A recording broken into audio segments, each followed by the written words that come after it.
పేరుకి తమిళ డైరెక్టర్ అయినప్పటికీ కూడా విక్రమ్ సినిమా డైరెక్టర్ లోకేష్ కనకరాజ్కి ఆల్ ఓవర్ ఇండియా ఫ్యాన్స్ ఉన్నారండి. ఎందుకంటే ఆయన తీసే విధానం ఒకటైతే అసలు ఆయన సినిమా కోసం సెట్ చేసిన కాంబినేషన్ ఏదైతే ఉంటుందో అది అసలు క్యాక్ next level. For example Vikram సినిమానే తీసుకోండి. ఆ సినిమాలో హీరో కమల్ హాసన్ అయినప్పటికీ విజయ్ సేతుపతి, ఫాహద్ ఫాజిల్ వీళ్ళందరూ కనిపిస్తారు. ఇప్పుడు ఇలాంటి క్రేజీ కాంబినేషన్ రజనీకాంత్తో సెట్ చేయబోతున్నారట. మరింతకీ తలైవా కోసం వచ్చేది ఎవరై ఉంటారు? కమల్ నట జీవితాన్ని మలుపు తిప్పిన చిత్రాల్లో విక్రమ్ ఒకటి. ఫ్యూచర్ లో విక్రమ్ 2 కూడా రానుంది. అయితే విక్రమ్ సీక్వెల్ కంటే ముందు ఈ సినిమా దర్శకుడు లోకేష్ కనకరాజ్ రజనీకాంత్ తో ఒక మూవీ చేయాలనుకుంటున్నాడు.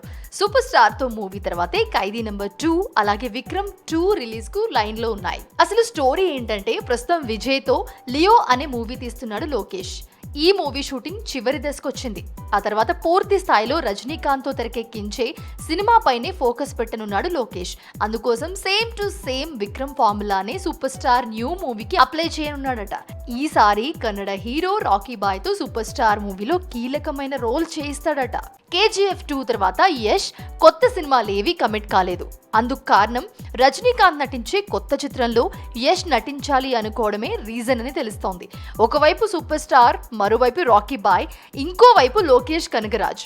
ఈ ముగ్గురు కలిసి వస్తే ఇండియన్ బాక్స్ ఆఫీస్ మరోసారి సునామీ కలెక్షన్స్ చూసే అవకాశాలున్నాయి.